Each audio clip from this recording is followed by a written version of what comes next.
بسم الله الرحمن الرحيم. السلام عليكم ورحمة الله وبركاته.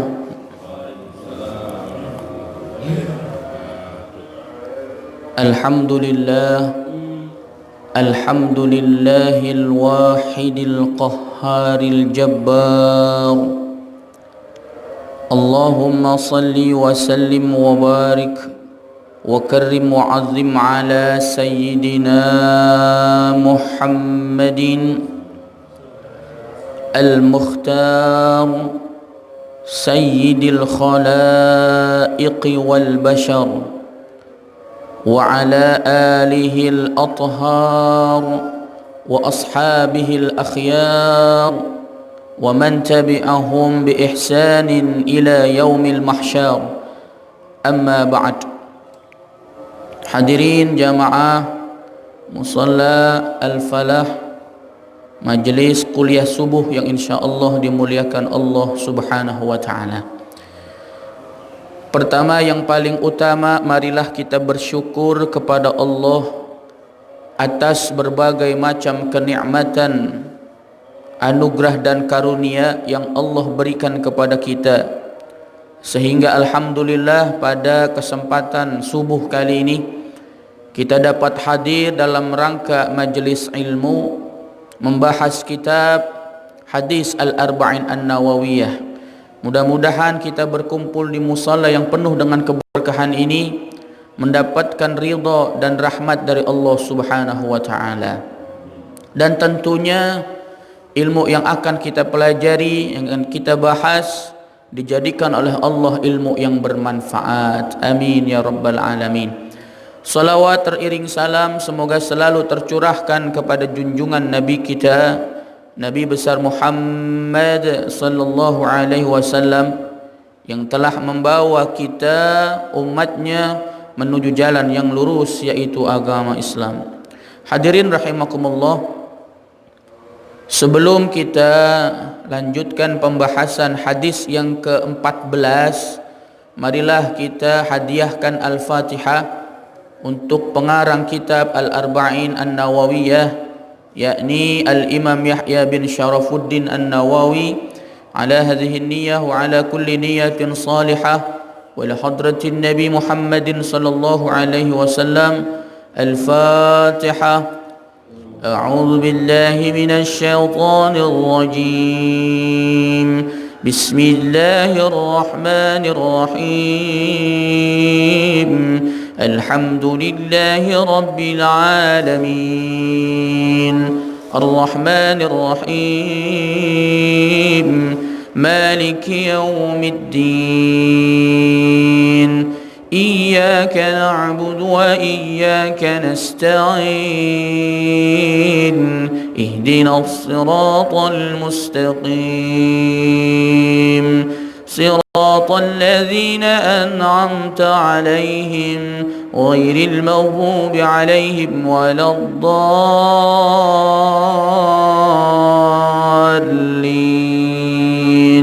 آمين.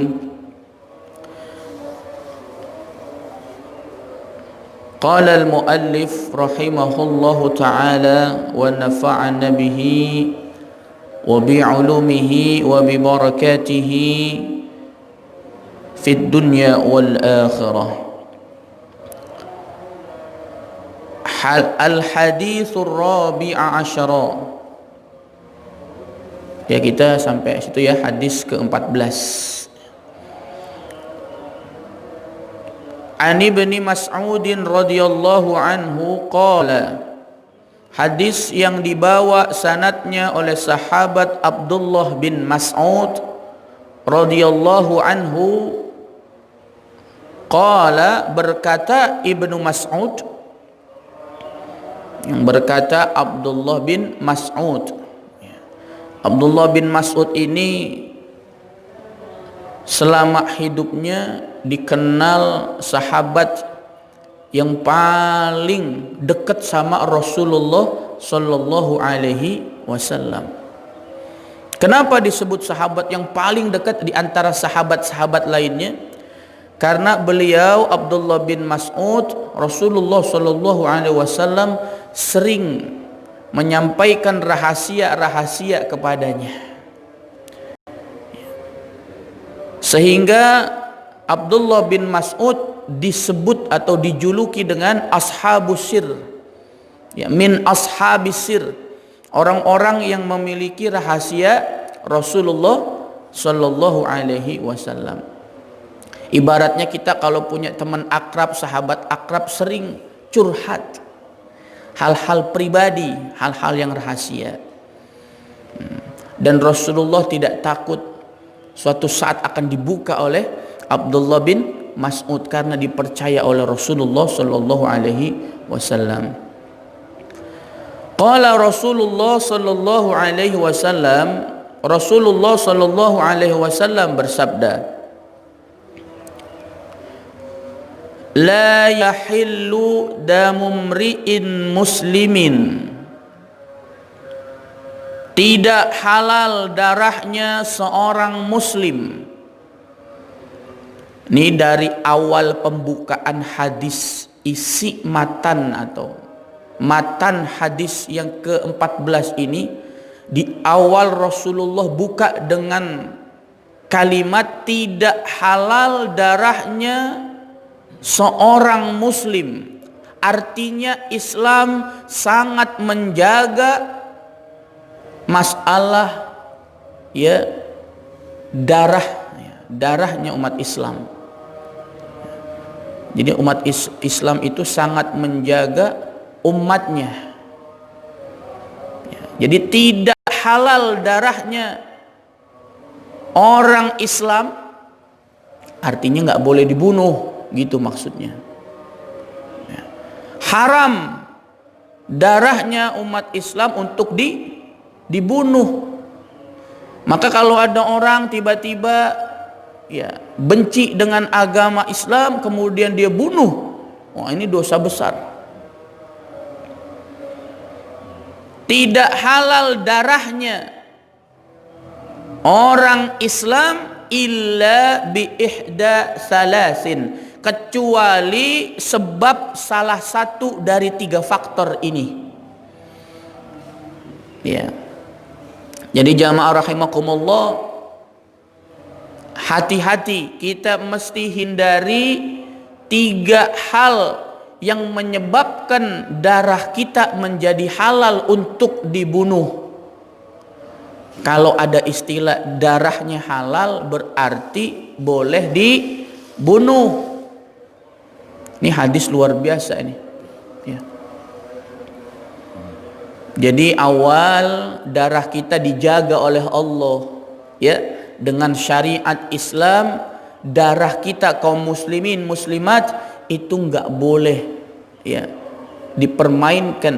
Darah kita nggak boleh dibunuh begitu saja tanpa sebab, kecuali kalau kita sebagai umat Islam tergolong dari salah satu 3 hal ini yang akan kita bahas. Yang pertama, kata Rasulullah, halal darahnya umat Islam untuk dibunuh. Nih ingat ya, halal darahnya. Yang pertama kata Rasulullah, as-sayyibu zani.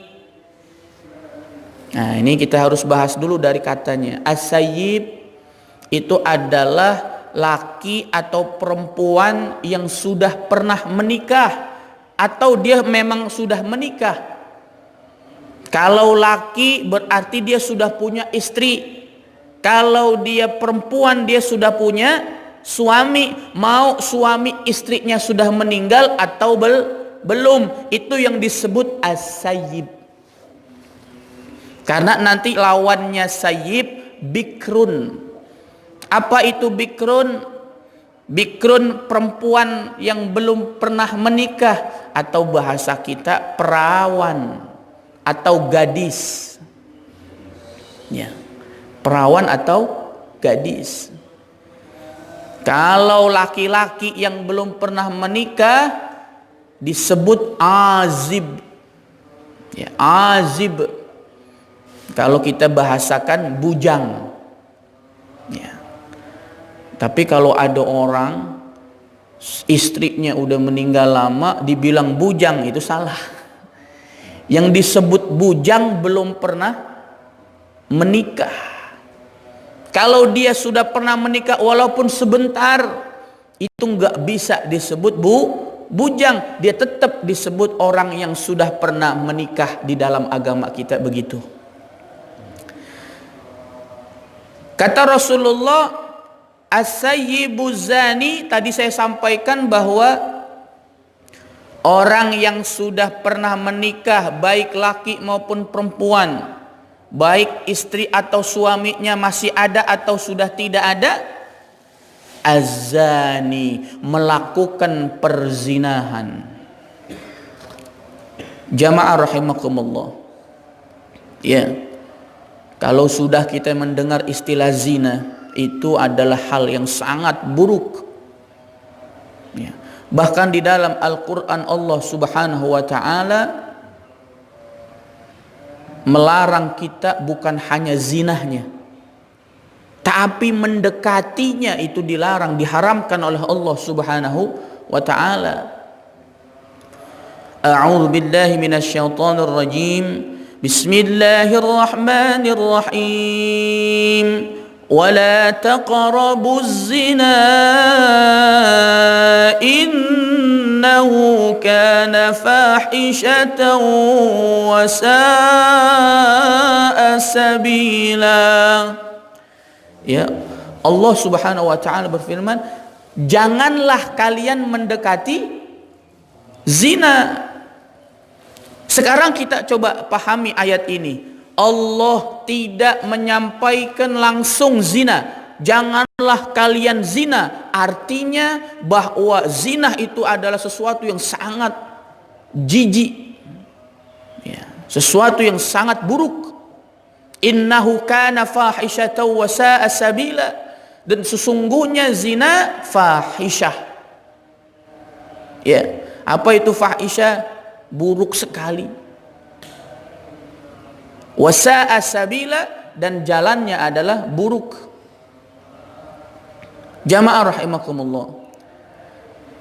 Menurut ayat ini artinya bahwa zina atau perbuatan zina, ya, jangankan zinanya, ya, zina mendekatinya itu diharamkan oleh Allah Subhanahu wa ta'ala. Maka para ulama sepakat, tidak ada di dalam agama Islam adalah diperbolehkannya pacaran. Sebab pacaran adalah salah satu media sarana mendekati zina. Mohon maaf nih kalau kita banyak anak-anak muda kita pacaran, atau bahkan mohon maaf duda dengan janda, belum sah dia berduaan jalan, maka dalam agama kita itu diharamkan. Sebab berawal dari pacaran semuanya, pegangan tangan, betul. Kalau belum halal pegangan tangan dosa. Jangankan pegangan tangan, pandang-pandangan mata dengan mata itu juga dosa. Bahkan ada sebagian ulama yang mengatakan ketika belum halal dia pegangan, disentuh api neraka. Itulah yang disebut dengan zina tangan. Jadi semua anggota tubuh kita ini bisa disebut dengan berbuat zina. Ketika mata yang melakukan maka disebut zina mata. Ya. Ketika perasaan kita yang melakukan maka disebut dengan zina perasaan. Loh, bisa Ustadz zina perasaan? Bisa. Kita sudah punya istri yang halal, kita cinta, kita sayang dan sebagainya. Ternyata suatu ketika kita ketemu sama teman lama. Ya kalau ibarat bahasanya kita reunian. Setelah reunian, yang kita pikirin bukan istri kita, tapi mohon maaf, dulu kita pernah demen, dulu kita pernah suka sama dia, ketemu di reunian, kebuka lagi perasaan kita. Maka ketika kita kebuka perasaan kita, suka lagi sama dia, walaupun kita tidak mengatakan saya suka secara lisan, tapi perasaan juga dihukumi zina perasaan. Jamaah rahimakumullah. Makanya kenapa Islam ngebuka syariat masalah nikah. Tujuannya nikah supaya terhindar dari perzinahan. Kalau ada jalan yang halal, kenapa milih jalan haram? Kalau memang Allah memberikan syariat bahwa Islam ini, semua umat Islam yang namanya manusia butuh kebutuhan biologis, maka dengan menikah sesuatu yang haram menjadi halal. Selain tujuan menikah adalah untuk memperbanyak keturunan. Jadi kembali lagi, kalau ada laki perempuan yang sudah pernah menikah, baik suaminya sudah meninggal atau tidak, baik istrinya sudah meninggal atau tidak, ketika mereka melakukan perzinahan, maka kata hadis ini dalam syariat agama Islam, darahnya halal. Maksudnya gimana Ustadz? Ini saya mau jelasin nih biar nggak gagal paham. Jangan tiba-tiba ada orang selingkuh digerebek langsung dibunuh, bukan begitu. Ya, maksudnya darahnya halal begini, perhatikan. Zina di dalam agama kita terbagi menjadi dua. Ada zina muhsan, ada zina ghairu muhsan. Zina muhsan adalah zina yang dilakukan oleh orang-orang yang sudah pernah menikah. Sedangkan zina ghairu muhsan adalah zina atau perbuatan zina yang dilakukan oleh orang yang belum pernah menikah. Nah, ini dua-duanya hukumannya beda. Ya. Di dalam Al-Qur'an Allah Subhanahu wa taala menjelaskan di dalam surah An-Nur, ya, surah An-Nur ayat 2. A'udzu billahi minasyaitonir rajim. Bismillahirrahmanirrahim. Az-zaniyatu waz-zani, perempuan yang zina, waz-zani dan laki-laki yang zina, fajlidu kulla wahidin minhuma, maka dia dicambuk masing-masing, lakinya dicambuk, perempuannya dicambuk. Ya, berapa kali cambuk? Mi'ata jaldah, 100 kali. Itu hadnya zina, itu hukuman bagi pelaku zina, yang mana zina itu dilakukan oleh orang-orang yang belum menikah. Anak kita pacaran, mohon maaf, HDN, tahu HDN?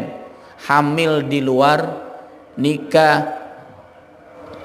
Kalau bahasa pantunnya, es cendol tanpa kelapa, perut jendol tanpa bapak. Banyak gak?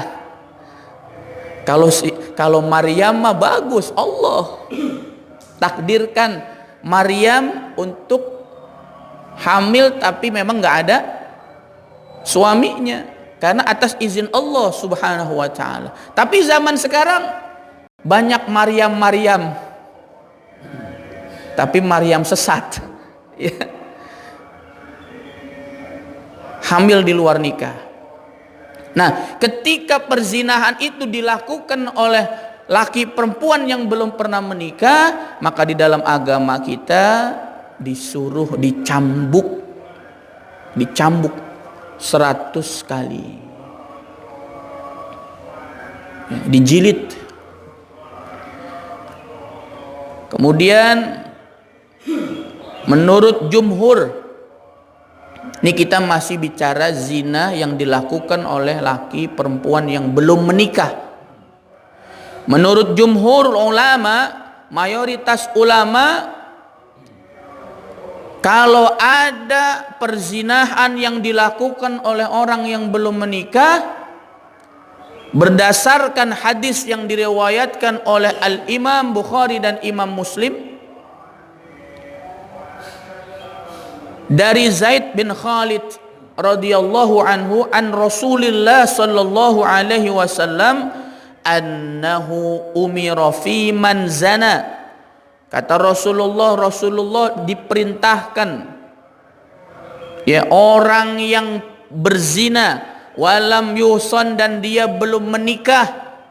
Apa yang diperintahkan? Bijil dimiatin, untuk dicambuk sebanyak 100 kali. Wa taghribi amin, dan diasingkan selama 1 tahun. Rawahu Syaikhan, hadis riwayat Bukhari Muslim. Jadi kalau tadi ayat Quran menjelaskan bahwa orang yang zina yang belum menikah itu hukumannya hadnya adalah dicambuk 100 kali, ini ditambahin oleh Rasulullah dalam hadisnya, kalau ada, menurut jumhurul ulama, kalau ada orang zina belum menikah, bukan hanya dicambuk 100 kali, ditambah diasingkan selama 1 tahun. Taghrib. Ya. Tapi kalau di negara kita mah kagak ya. Makanya mohon maaf. Ya, banyak orang tua ya yang kurang menjaga anaknya, baik laki maupun perempuan sama saja. Walaupun kata orang kalau perempuan ada tandanya Ustadz, perutnya jendol, kalau laki nggak kelihatan, sama di dalam agama Islam hukumnya. Tapi mohon maaf, ketika terjadi hal itu, orang tua nutupin aibnya dengan menikahkannya, betul? Nah, inilah ya yang mesti harus dijaga, jangan sampai kejadian seperti itu. Kalau sampai dinikahin dalam keadaan hamil, ya, ulama sepakat hukumnya haram, nggak boleh. Tidak boleh menikahi perempuan dalam keadaan hamil, apalagi itu hasil perzinahan. Tunggu sampai lahir baru nikah. Dan itu pun kalau kita adalah orang tua yang luar biasa, yang paham agama, jangan mau dinikahin sama laki-laki yang pernah menzinai anak kita, sebab akan kebuka aib. Kalau dia nikah sama suami yang pernah menzinai, itu aib akan terus-terusan. Ya, jamaah rahimakumullah, walaupun ada sebagian ulama yang mengatakan boleh, ya, tapi kalau kita ambil pendapat boleh, kira-kira madorotnya lebih besar apa lebih kecil? Lebih besar. Boleh, nggak apa-apa kalau nanti anak kita hamil kemudian kita nikahin, aman. Nanti mohon maaf, nanti anak muda kita, pemuda-pemudi kita berpikir begini, oh ya sudahlah nggak apa-apa kita zinah aja dulu, nanti kan dinikahin, betul nggak? Kalau pemikiran seperti itu, maka kita mengambil pendapat boleh, itu madorotnya lebih besar tinimbang manfaatnya. Baik jamaah rahimakumullah, enggak sampai dibunuh ya. Kalau zina yang dilakukan oleh orang yang belum menikah tidak halal darahnya, enggak sampai dibunuh, cukup diapain tadi? Dicambuk 100 kali, diasingkan selama 1 tahun. Tapi lihat hadis ini. Yang kedua, zina muhson. Kalau tadi zina ghairu muhson. Zina muhson yaitu zina yang dilakukan oleh orang yang sudah menikah, atau bahasa hadisnya di sini adalah as-sayyibu zani. Ada ya hadis yang diriwayatkan oleh muttafaqun alaih an Umar bin Al-Khattab, hadis yang dibawa oleh Umar bin Khattab, qala ayyuhan nas, wahai manusia, fa inna Allah ta'ala ba'atha Muhammadan bil haqqi. Kata Umar bin Khattab, sesungguhnya Allah subhanahu wa ta'ala mengutus Nabi Muhammad dengan hak, dengan benar. dengan benar-benar mengutus Nabi Muhammad. Wa anzala alaihil kitaba, dan Allah turunkan wahyu Al-Quran kepada Nabi Muhammad sallallahu alaihi wasallam. Fakana fiha unzila alaihi ayatul rajam, dan Allah subhanahu wa ta'ala turunkan di dalam Al-Quran sebanyak 30 juz itu ada ayat yang bicara tentang masalah rajam. Rajam, tahu dirajam. Dirajam itu, jadi pelaku zina itu baik laki maupun perempuan dipendam di tanah, kemudian ditimpukin, tahu, ditimpuk, dilemparin pakai batu sampai mati. Farrajmu fi kitabillahi haqqun ala man zana idza uhsina minar rijali wan nisa'i idza qamatil bayyinatu awil hablu awil i'tirafu muttafaqun alaihi. Lanjutan hadisnya, hukum rajam di dalam Al-Quran itu adalah untuk orang yang melakukan zina, yang mana orang itu sudah pernah menikah, walaupun suaminya meninggal atau tidak, walaupun istrinya meninggal atau tidak, maka disebut adalah zina muhsan. Ketika dilakukan perzinahan, maka hukumannya adalah dirajam. Apa itu dirajam? Tadi yang saya sampaikan, dipendam di dalam tanah, disisakan kepalanya, kemudian kita timpukin itu, kita lemparin batu sampai harus mati. Na'udzubillah summa na'udzubillahi min dzalik. Jamaah rahimakumullah. Ya, terus bagaimana Ustaz? Ya, kadang-kadang janda sama duda, ya, dia nginep di rumah, mohon maaf kita tetangganya diemin aja, ya. Bahkan kita cuma memberikan sanksi secara verbal. Maka di dalam agama kita, kalau dia melakukan perzinahan dan belum dihad atau dihukum, maka nanti sisanya di akhirat. Ya, maka hukuman perzinahannya nanti kapan dibalasnya? Nanti di akhirat. Apalagi mohon maaf, ya, sekarang banyak orang zina dinikahin, ya, hamil di luar nikah, orang tuanya manggil penghulu nikah, ya. Berarti mohon maaf, anak-anak kita lebih milih jalan haram. Maka kalau ada anak kita yang memang sudah pantas untuk dinikahkan, silahkan nikahkan, daripada nanti dia jatuh ke dalam perzinahan. Jamaah rahimakumullah. Bahkan ada ayat, sebetulnya ada ayat masalah rajam, cuma ayat ini dinasakh, dihapus. Ayatnya udah nggak ada, tapi hukumnya masih ada menurut Imam Nawawi.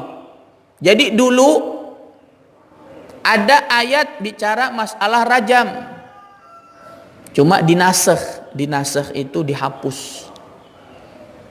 Tapi Allah menghapus ayatnya, hukumnya tetap ada.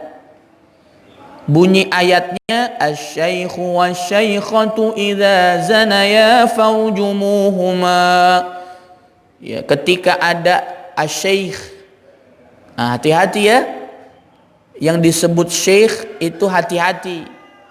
Ada syekh itu sebutan bagi orang yang berilmu. Itu syekh. Contoh Syekh Ali Jaber, ya, Syekh Yusuf Qardawi dan sebagainya. Tapi ada juga penyebutan syekh itu bagi orang yang sudah menikah. Orang yang sudah menikah juga disebut syekh. Jadi habis menikah, syekh, oh dia bingung ya. Padahal syekh itu juga disebut atau istilahnya bagi orang yang sudah menikah. Dan ada yang mengatakan syekh itu adalah sebutan bagi orang yang umurnya sudah tua. Ya. Maka jangan bangga kalau ada orang nyebut kita syekh. Tunggu dulu ya. Itu maksudnya saya tua apa berilmu gitu. Jamaah rahimakumullah. Jadi Al-Quran itu dulu pernah menyebutkan ayat tentang rajam secara jelas, mantuk. Ya. Bahwa orang laki-laki syekh wa syaikhah, laki-laki yang sudah pernah menikah, perempuan yang sudah menikah, idza zanaya, ketika mereka melakukan perzinahan, farjumuha, maka dirajam. Yang dirajam siapa? Dua-duanya. Jamaah rahimakumullah. Bahkan Al-Imam An-Nawawi mengatakan annahu mimma nusikhat tilawatuh, bahwa bacaannya, ayatnya udah nggak ada di dalam Quran, tapi kata Al-Imam An-Nawawi wa baqiya hukmuhu, hukumnya tetap ada. Artinya ketika zina itu dilakukan oleh laki-laki, perempuan yang sudah menikah, tetap hukumannya dirajam, bukan dijilid, bukan diasingkan lagi, tapi harus dirajam sampai mati. Makanya tadi Rasulullah ini masih kelompok yang pertama, as-sayyibu zani, itu darahnya halal. Tapi tentunya jamaah rahimakumullah, jangan main hakim sendiri ya. Ini yang melakukan, yang ditunjuk oleh pemerintah untuk mengeksekusi, jamaah rahimakumullah. Tapi ini kalau udah jelas kelihatan mata dia melakukan zina, ada 4 saksi dan sebagainya, bukan dengar-dengar ya. Kadang-kadang kita baru dengar aja udah main isu, betul nggak? Ini watak orang Indonesia begitu, nggak mau tabayun. Apa sih tabayun? Tabayun mencari kejelasan informasi yang pasti benar atau salah. Belum tabayun sudah memutuskan itu salah. Ya, mesti tabayun dulu, betul nggak dia melakukan zina. Ya, sebab kalau kita menuduh tanpa ada fakta, tanpa ada alasan, maka kita yang dosa. Ya, menuduh zina tanpa ada alasan. Jamaah rahimakumullah, itu yang pertama yang halal darahnya. Yang kedua kata Rasulullah yang darahnya halal, wan nafsu bin nafsi, ya, yaitu ketika terjadi pembunuhan, yang mana pembunuhan itu disengaja. Jadi ada pembunuhan yang direncanakan, ada pembunuhan yang tidak direncanakan. Maksudnya begini, di dalam agama kita kalau pembunuhan sengaja itu betul-betul dia ingin membunuh orang itu dengan senjata yang akan mematikan orang itu. Tapi pembunuhan yang tidak sengaja, contoh kita berburu binatang buruan di hutan. Ketika kita menembak binatang buruan itu meleset kena manusia, maka pembunuhan itu bukan pembunuhan sengaja, tapi pembunuhan tidak sengaja. Nah, yang dibahas di sini adalah pembunuhan secara sengaja. Ketika terjadi pembunuhan, seumpama A membunuh B, maka si A yang membunuh B darahnya halal. Apa buktinya Ustadz? Dalilnya silahkan dibuka surah Al-Baqarah ayat 178. Allah Subhanahu wa taala berfirman, a'udzu billahi minasyaitonir rajim. Bismillahirrahmanirrahim. Ya ayyuhalladzina amanu kutiba alaikumul qisasu fil qatla.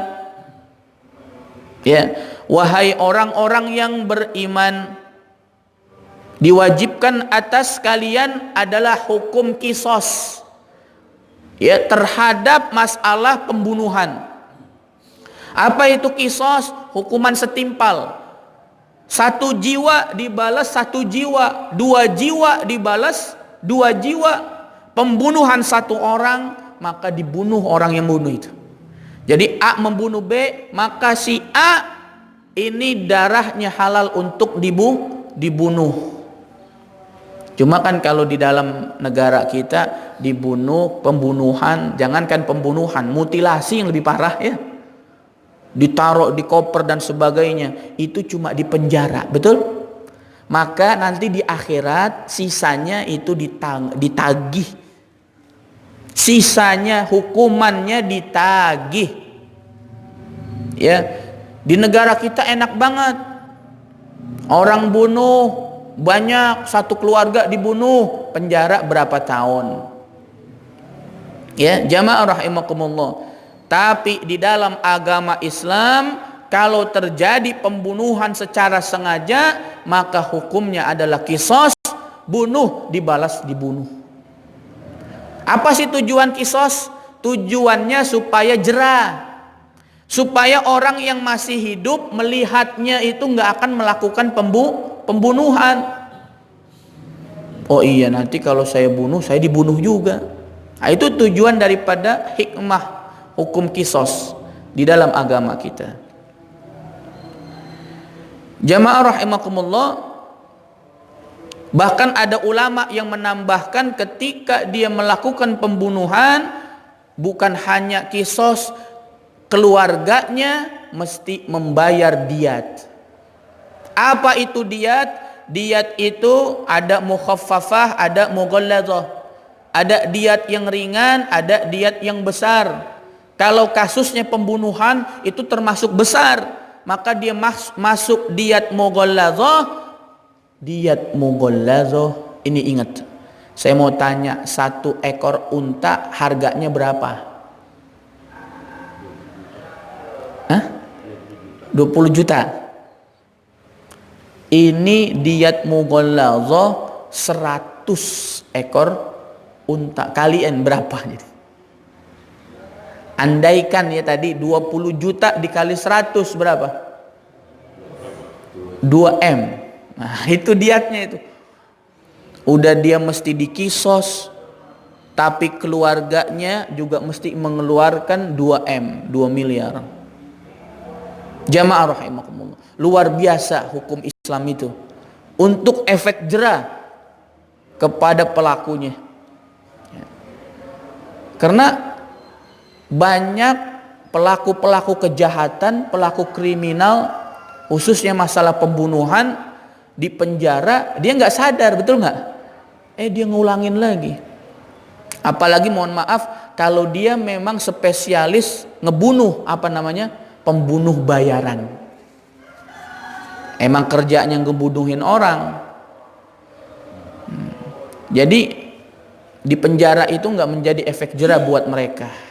Walaupun ada beberapa kasus yang dia ketika masuk penjara menjadi jera. Jamaah rahimakumullah. Kemudian ya tadi kelompok yang terakhir, kelompok yang ketiga, kata Rasulullah, wattariku lidinihi al-mufariqu lil jama'ati. Kelompok yang ketiga yang halal darahnya, kata Rasulullah, adalah orang yang meninggalkan agamanya, maksudnya agama Islam, orang yang keluar dari agama Islam, yang memisahkan dirinya, dia keluar dari jamaahnya, yang mana jamaah itu tentunya adalah yang diridhoi oleh Allah Subhanahu wa taala. Jelas di dalam Al-Qur'an bahwa agama yang diridhoi adalah agama Islam. Ini bukan saya yang menyampaikan, tapi Allah di dalam Al-Qur'an. A'udzubillahi minasyaitonirrajim. Bismillahirrahmanirrahim. Innad dina indallahil Islam. Sesungguhnya agama yang diridhoi di sisi Allah adalah agama Islam.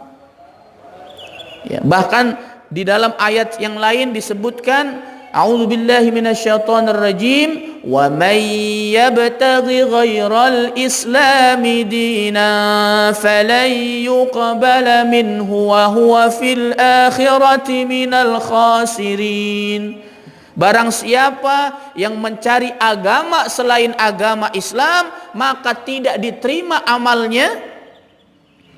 Ingat, syarat diterima amalnya mesti beragama Islam. Jadi mohon maaf, mau berapa rupiah disumbangkan ke pesantren, mau berapa rupiah disumbangkan untuk jalan, mau berapa rupiah disumbangkan untuk kebaikan, tidak diterima itu kalau dia belum beragama.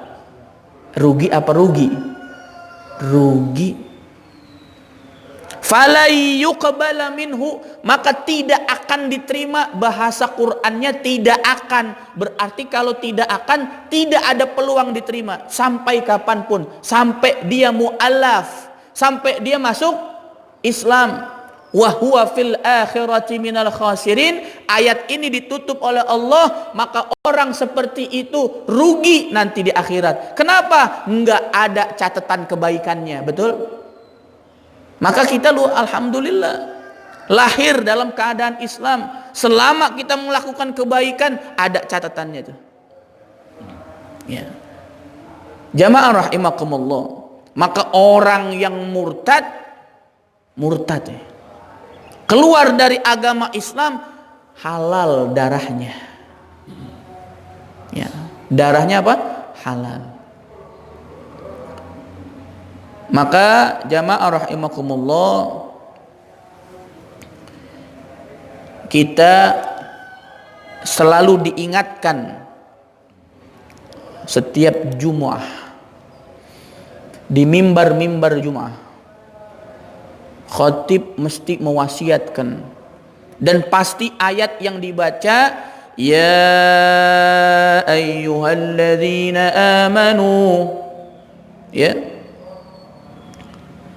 ittaqullah, pertama kan gitu, ya ayyuhalladzina amanu ittaqullaha haqqa tuqatih, ittaqullaha haqqa tuqatih wa la tamutunna illa wa antum muslimun. Wahai orang-orang yang mengaku beriman, bertakwalah kepada Allah dengan sebenar-benarnya bertakwa, dan janganlah kalian mati kecuali dalam keadaan. Artinya kita sering diingetin melalui ayat itu setiap minggunya di mimbar-mimbar Jumat, bahwa kita mesti jaga iman Islam kita, jangan sampai nanti keluar dalam keadaan murtad. Na'udzubillah summa na'udzubillah. Apapun kondisinya jamaah, sesulit apapun kondisinya, sekecil apapun kondisinya, dalam keadaan tersudut apapun kondisinya, tetap agama Islam jangan pernah ditinggalkan. Ini kadang-kadang mohon maaf, dulu pernah ada kasus melalui Car Free Day, ada terjadi kristenisasi. Ya. Jadi ada dia menggunakan sesuatu, entah itu uang ataupun apa. Kamu mau nggak masuk agamaku? Kalau kamu mau masuk, nanti tak bayar. Ya karena dia nggak punya duit, betul nggak? Dia nggak punya duit, dia terima, dia masuk agamanya. Dia pikir ntar juga bisa balik lagi ke Islam. Wah, orang seperti ini mempermainkan agama Allah subhanahu wa ta'ala. Jamaah rahimakumullah, maka kita minta terus kepada Allah, Allahumma sabbit imanana, kan gitu ya. Ya Allah, mantepin iman kami. Setiap habis sholat baca doa itu, ya Allah, janganlah Engkau matikan kami kecuali dalam keadaan Islam. Ya. Kita nggak ada yang tahu Walaupun kita dari lahir sudah Islam, entah bagaimana kematian kita, enggak ada yang tahu. Apakah kita mati dalam keadaan Islam atau dalam keadaan tidak Islam. Maka beruntunglah kita kalau kita meninggal dalam keadaan Islam, walaupun dosa kita segunung, insya Allah masuk surga. Sebab syafaat Rasulullah Sallallahu Alaihi Wasallam. Karena yang penting kita mengucapkan kalimat syahadat. Asyhadu an la ilaha illallah wa asyhadu anna Muhammadar Rasulullah. Itu dicari sama Rasulullah. Mana umatku yang ada di neraka? Ya. Ketika dicari, oh iya itu masih ada umatku, maka Rasulullah minta kepada malaikat untuk mengeluarkan dan masukkan ke dalam surganya Allah Subhanahu wa ta'ala. Walaupun kita masuk surganya melalui proses di neraka dulu, dicuci dulu. Ya, kalau saya sering sampaikan, ibarat baju mau masuk lemari, enggak langsung masuk lemari. Baju kotor dicuci dulu, betul? Ya, digosok, dibilas, masuk mesin cuci, dimasukin sabun dan sebagainya, digiling lagi, digiling. Udah digiling kelar, dikeringin lagi. Udah dikeringin, dijemur. Karena masih ada yang basah, dijemur kena matahari. Udah dijemur kena matahari, belum juga masuk lemari. Disetrika dulu. Betul nggak? Setelah disetrika, sudah semua dosa-dosanya rontok, barulah masuk ke dalam surga, yaitu lemari. Betul? Itu ibaratnya begitu kita baju kotor. Kita manusia nggak ada yang sempurna, tentunya kita manusia banyak dosa. Jamaah rahimakumullah, rawahul Bukhari wa Muslim, hadis riwayat Bukhari dan Imam Muslim. Maka kesimpulan hadis yang ke-14 ini, bahwa darahnya umat Islam itu tidak boleh dibunuh.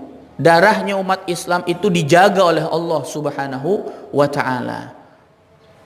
Tapi kalau umat Islam itu melakukan 3 hal ini, melakukan perzinahan karena dia sudah menikah, yang kedua pembunuhan secara sengaja, dan yang ketiga murtad keluar dari agama Islam, maka darahnya menjadi halal untuk dibunuh.